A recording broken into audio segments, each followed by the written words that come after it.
L'artiste ivoirien DJ Congélateur ne manque dernièrement pas de stratégie pour faire parler de lui. Actuellement, il fait sérieusement jaser le web ivoire pour avoir dévoilé un ambitieux cadeau qu'il espère de la célèbre influenceuse et actrice Emma Loès.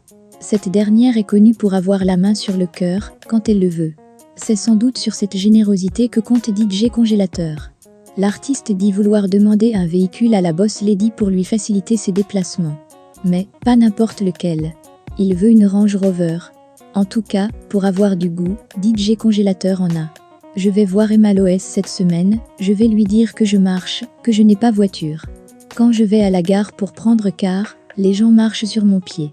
Je vais dire à Emma Lolo que je veux Range Rover comme pour Yorobo, a-t-il fait savoir. Son audace lui permettra-t-il d'obtenir sa voiture de rêve?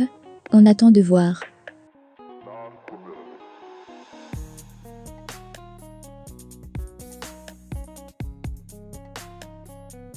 Le pasteur ivoirien Gédéon de la Tchétchouva est au centre d'une polémique sur la toile. Il est lynché pour une de ses sorties controversées concernant les maîtresses d'hommes mariés, communément appelées tchiza. S'il y a un homme de Dieu, dont les sermons font très souvent jaser la toile, c'est bien Gédéon de la Tchétchouva. Cette fois, il s'est attiré la colère de plusieurs internautes, notamment celle de la gente féminine, avec des propos pas très catholiques à leur goût. Quelle que soit la beauté, la qualité ou le goût de la nourriture de la maison, frère, il arrive souvent de manger dehors. Ce n'est pas pour ça qu'on va t'envoyer en enfer. Vive les tchiza, a-t-il soutenu. Pour plusieurs internautes qui s'en prennent au pasteur ivoirien, cette métaphore n'est qu'une façon d'encourager les gens à mener une vie de débauche. C'est encourager la prostitution, c'est par exemple indigner un internaute sur Twitter.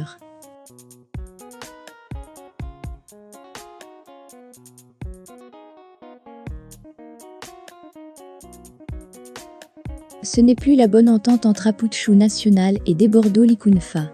Autrefois très proches, les relations entre les deux des stars ivoiriennes se seraient détériorées suite à un coup bas fait au blogueur par le chanteur. Aputchou National était l'invité du récent numéro de talk show PPLK. Lors de son intervention, il a révélé une arnaque du chanteur ivoirien Desbordeaux dont il aurait été victime. Quand j'organisais les Oscars des blogueurs et influenceurs en France, j'ai donné 4 000 € à Desbordeaux Likunfa pour qu'il puisse venir à mon spectacle, il n'est pas venu. Il n'a pas remboursé mon argent, s'est plaint le fils de l'actrice bleue Brigitte. Diffamation ou accusation fondée? On ne saurait le dire. Pour l'heure, celui qui se surnomme le chouchou des nanas reste silencieux.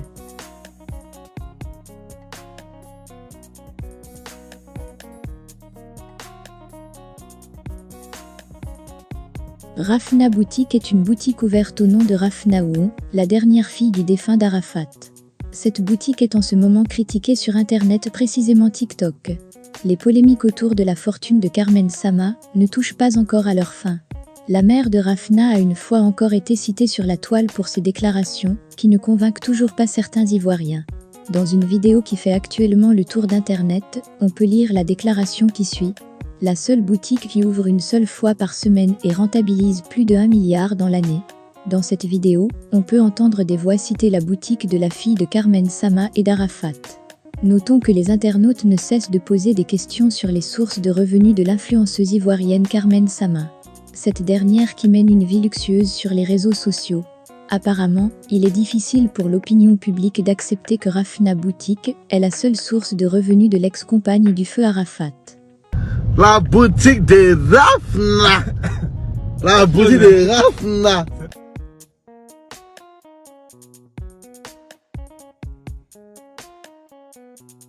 Le bachelor, Joël Williams, était l'invité de l'émission C'est Midi, diffusée ce mercredi sur la RTI 1. Voici ce qui s'est passé entre Caroline Da Silva et lui, au sortir de cette émission. La télé-réalité intitulée The Bachelor, diffusée récemment sur Canal+ Pop, a été l'une des productions qui a connu un véritable succès en cette fin d'année 2022. Cependant, cette télé-réalité, où Joël Williams dans la peau du bachelor, devrait choisir sa dulcinée parmi 20 filles venues de plusieurs pays d'Afrique, a été fortement critiquée. De nombreuses personnes n'ont pas du tout apprécié le concept de l'émission, car le trouvant dévalorisant pour la femme. Je dis bachelor là, où un homme est appelé à choisir entre des femmes, comme si c'était des objets, ça ne dérange pas les féministes. C'est vraiment abuser des femmes moralement, avait critiqué la belle Carmen Sama sur Instagram. Cependant, cette télé-réalité a tout de même été suivie par de nombreux téléspectateurs. Et les acteurs en ont profité pour se faire une bonne visibilité. Et depuis lors, le beau gosse de la série multiplie les émissions télé. Il était d'ailleurs l'invité de l'émission C'est Midi diffusée sur la RTI 1 ce mercredi. Au sortir de l'émission, la présentatrice Caroline Da Silva n'a pas manqué de faire un post sur sa page Facebook. Le bachelor me regardait sur le plateau de C'est Midi. Amertant, je lui ai dit que je suis une femme mariée, a-t-elle posté sur sa page Facebook. Ce message ironique de la belle Caroline Da Silva a bien évidemment suscité de nombreux commentaires. Tu as bien fait ma tata Caro. Mieux vaut prévenir que guérir. Il te regardait trop même, a commenté une internaute.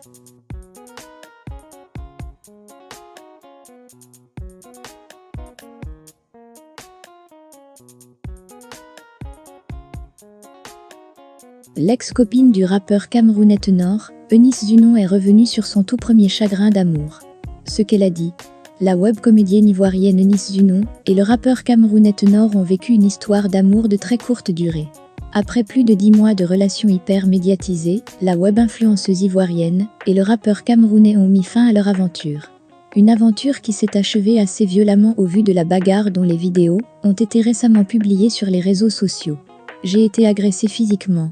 Ce genre d'humiliation que vous avez vu, ce n'est pas la première humiliation que j'ai reçue de la part de mon ex-compagnon. Mais ce jour-là, c'était l'humiliation de trop, a lâché Eunice Zunon, quelques jours après la diffusion de ces fameuses vidéos. De son côté, Tenor a clairement fait savoir qu'il n'est plus prêt à se remettre en couple avec Eunice Zunon. Elle ne représente plus rien pour moi. Je suis focus sur ma carrière. C'est mort, heureusement que j'ai le talent. Elle a touché le fond, elle a fait ce qu'il ne fallait pas, je préfère mourir que de repartir dans cette relation. Je serai bientôt en concert à Abidjan, pour remplir le palais de la culture.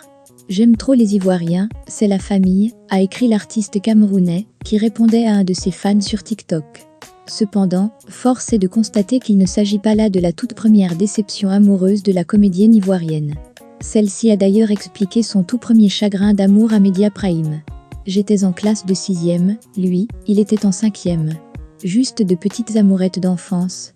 Nous étions à 100 peu drôles. Mes parents y étaient en fonction. Quand je devais quitter définitivement la ville, pour poursuivre mes études à Abidjan, je pleurais à chaudes larmes. J'avais mal de quitter mon petit ami. La veille de mon voyage, il m'a appelé pour me faire un bisou. Il n'y a que ce bisou entre nous, a expliqué BP bouche pointue.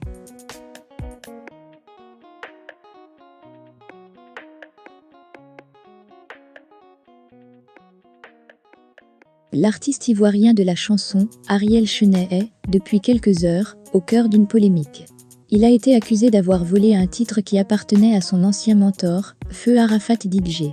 C'est la mère d'Arafat, Tina Glamour qui a vendu la mèche sur le plateau de Showbuzz sur la NCI. La chanson en question est celle qu'Ariel Chenet a sortie, il y a un an, en hommage au Daïchi. Intitulée Talan Dile, la chanson cumule plus de 3 millions de vues sur YouTube. Selon Tina Glamour, le titre n'appartient pas à Ariel Chenet. Il l'aurait volé dans l'ordinateur de son fils. La chanson Talan Dile, ce n'est pas la chanson d'Ariel Chenet, c'est un titre d'Arafat, qu'il a pris dans l'ordinateur. Il a signé avec la fondation, et elle reçoit de l'argent pour cette œuvre, a-t-elle déclaré. Sur le plateau, elle est également revenue sur l'affaire qui l'oppose à sa mère. Elle demande à sa mère Dandilou d'arrêter de la jeter en pâture. À la prochaine récidive, elle lui fera un procès. Il faut que Dame Dandilou apprenne à savoir que je suis sa fille, et la prochaine fois, si elle sort encore sur moi, je lui colle un procès. J'en ai marre, a fait savoir Lady Glam. Concernant Olok Pacha, dont elle refuse de dire le nom, elle menace de lui faire un procès s'il sort le documentaire sur la vie de son fils. Elle a aussi affirmé qu'en tant que présidente de la Eurogang, elle décide que Badro soit le chef de l'entité.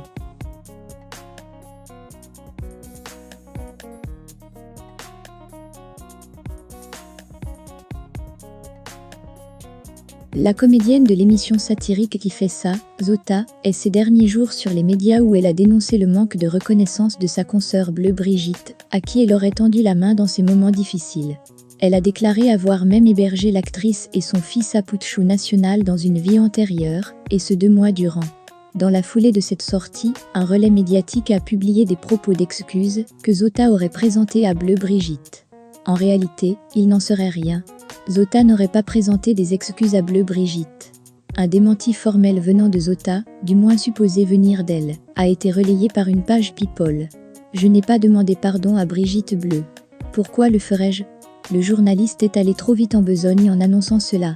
Quand j'ai été invitée à l'émission Carrefour Week-end sur Radio Fréquence 2, l'animatrice et ses consultants m'ont conseillé de laisser tomber mes démêlés avec Brigitte. J'ai pris acte, j'ai juste répondu que j'ai compris, et qu'il faudrait que Brigitte en fasse de même, puisqu'elle m'a aussi proféré des injures sur les réseaux sociaux, me traitant de comédienne médiocre ayant une triste carrière. Il dit qu'elle a retiré sa publication, mais moi je continue de voir sa publication sur les réseaux sociaux. Alors dire que j'ai demandé pardon à Brigitte Bleu à l'émission Carrefour Week-end, comme cela a été mentionné dans la publication, c'est trop fort. Je ne suis pas une personne qui retourne aussi vite sa veste.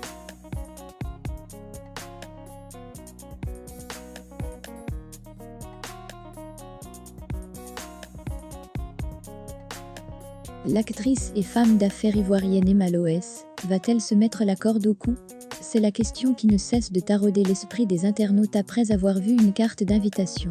En effet, depuis quelques heures, la photo d'une carte d'invitation fait le tour des réseaux sociaux.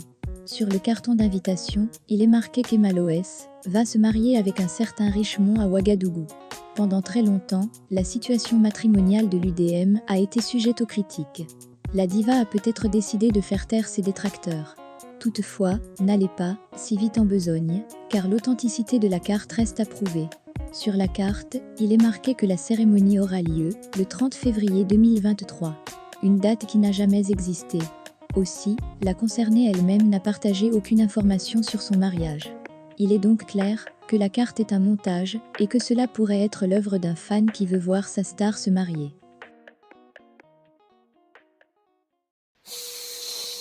Not developed.